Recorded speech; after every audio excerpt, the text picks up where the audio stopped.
There was a man called Audunn. He came of a family of the Western Firths, and was not well off.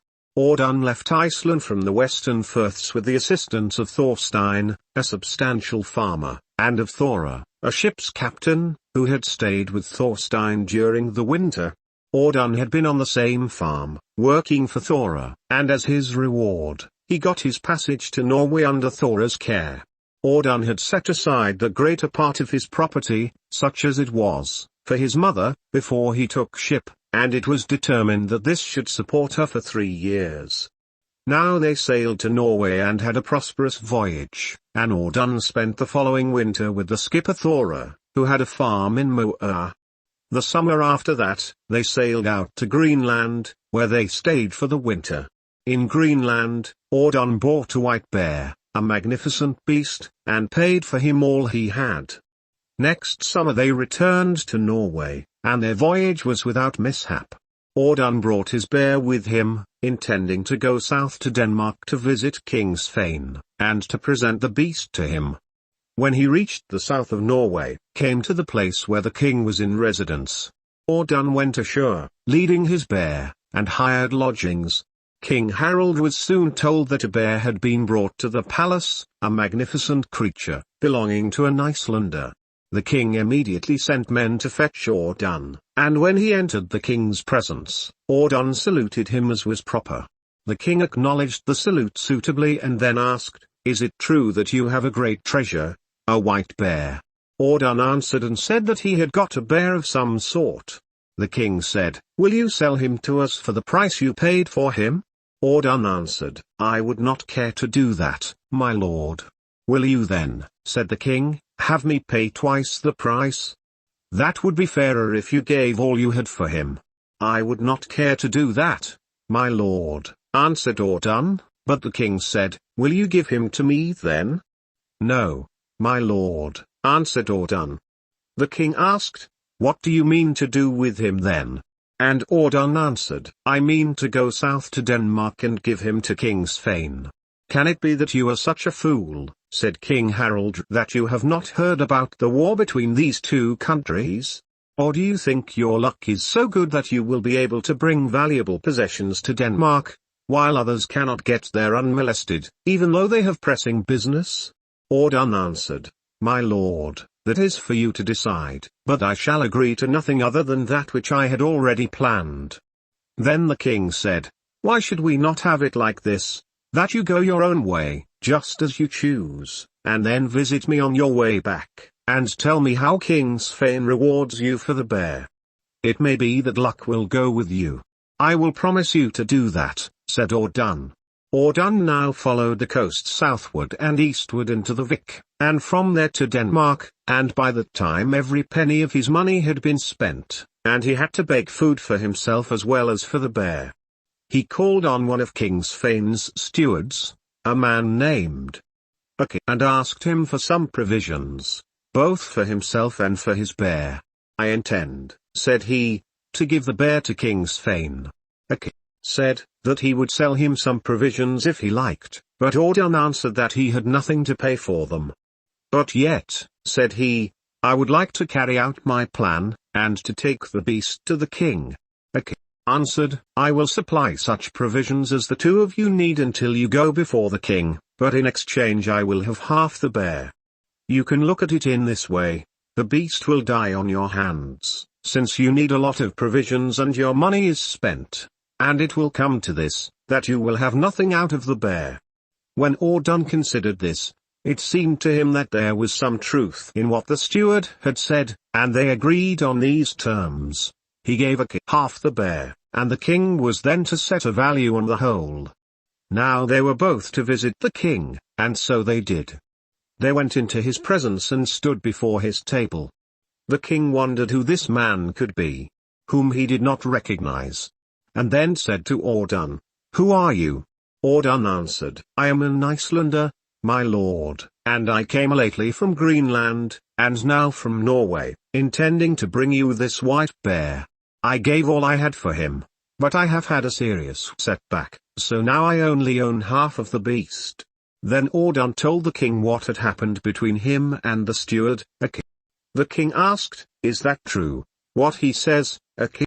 "True it is," said the king. The king said, "And did you think it proper, seeing that I had placed you in a high position, to let and hinder a man who had taken it on himself to bring me a precious gift, for which he had given all he had? King Harold saw fit to let him go his way in peace, and he is no friend of ours. Think, then, how far this was honest on your part. It would be just to have you put to death. But I will not do that now. You must rather leave this land at once, and never come into my sight again. But to you, Audunn, I owe the same gratitude as if you were giving me the whole of the bear, so now stay here with me." Audunn accepted the invitation and stayed with King Svein for a while. After some time had passed, Audunn said to the king, "I desire to go away now, my lord."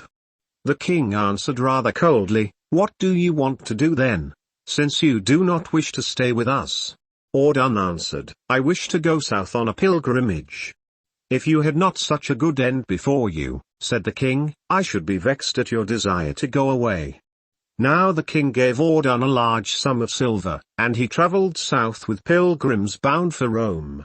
The king arranged for his journey, asking him to visit him when he came. Audunn went on his way until he reached the city of Rome in the south. When he had stayed there as long as he wished, he turned back, and a severe illness attacked him, and he grew terribly emaciated. All the money which the king had given him for his pilgrimage was now spent, and so he took up his staff and begged his food. By now his hair had fallen out and he looked in a bad way. He got back to Denmark at Easter, and went to the place where the king was stationed. He dared not let the king see him, but stayed in a side aisle of the church, intending to approach the king when he went to church for nuns. But when Audunn beheld the king and his courtiers splendidly arrayed, he did not dare to show himself.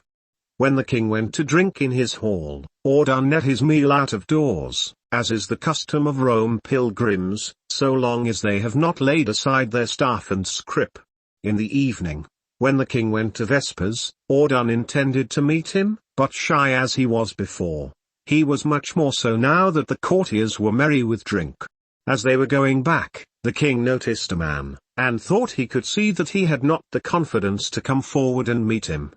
But as the courtiers walked in, the king turned back and said, "Let the man who wants to meet me come forward, I think there must be someone who does." Then Audunn came forward and fell at the feet of the king, but the king hardly recognized him. As soon as he knew who he was, he took Audunn by the hand and welcomed him. "You have changed a lot since we met last," he said, and then he led Audunn into the hall after him. When the courtiers saw Audunn they laughed at him, but the king said, "There is no need for you to laugh at this man, for he has provided better for his soul than you have." The king had a bath prepared for Audunn and then gave him clothes, and now he stayed with the king. It is told that one day in the spring the king invited Audunn to stay with him for good, and said he would make him his cupbearer, and do him great honor. Audunn answered, "May God reward you, my lord, for all the favors you would show me, but my heart is set on sailing out to Iceland." The king said, "This seems a strange choice to me," but Audunn answered, "My lord, I cannot bear to think that I should be enjoying high honor here with you, while my mother is living the life of a beggar out in Iceland. For by now, all that I contributed for her subsistence before I left Iceland, has been used up." The king answered, "That is well spoken and like a man, and good fortune will go with you.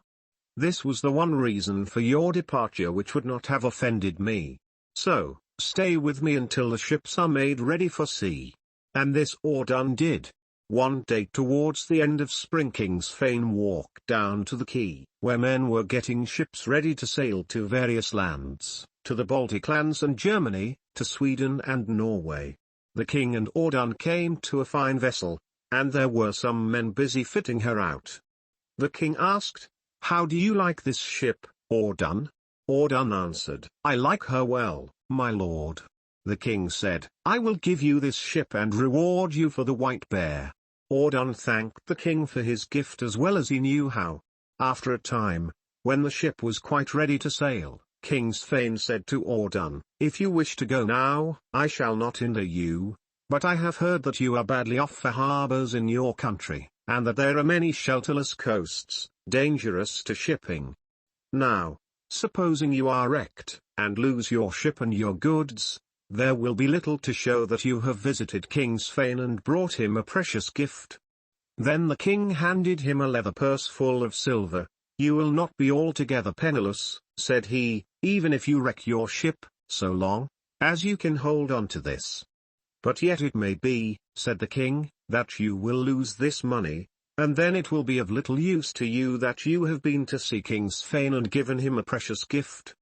Then the king drew a ring from his arm and gave it to Audunn, saying, "Even if it turns out so badly that you wreck your ship and lose your money, you will still not be a pauper if you reach land, for many men have gold about them in a shipwreck, and if you keep this ring there will be something to show that you have been to see King Svein. But I will give you this advice," said the king, "do not give this ring away, unless you should feel yourself so much indebted to some distinguished man, then give the ring to him, for it is a fitting gift for a man of rank. And now farewell." After this, Audunn put to sea and made Norway, and had his merchandise brought ashore, and that was a more laborious task than it had been last time he was in Norway. Then he went into the presence of King Harald, wishing to fulfill the promise he had given him before he went to Denmark. Audunn gave the king a friendly greeting, which he accepted warmly. "Sit down," said the king, "and drink with us," and so Audunn did. Then King Harald asked, "What reward did King Svein give you for the bear?" Audunn answered, "This, my lord, that he accepted him from me." "I would have given you that," said the king, "but what else did he give you?" Audunn said, "He gave me silver to make a pilgrimage to Rome."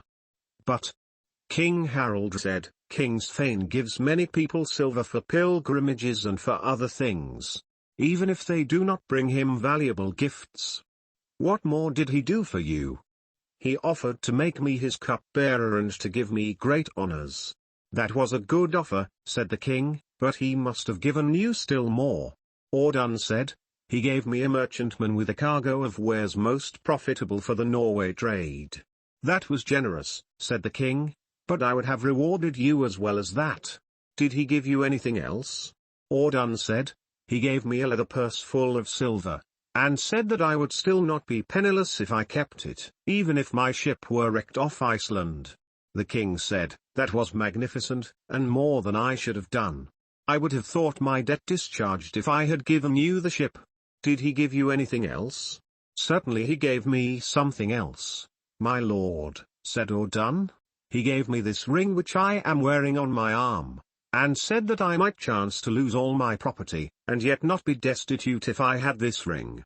But he advised me not to part with it unless I were under such an obligation to some noble man that I wished to give it to him. And now I have come to the right man, for it was in your power to take from me both my bear and my life. But you allowed me to go to Denmark in peace when others could not go there." The king received the gift graciously and gave Audunn fine presents in exchange before they parted.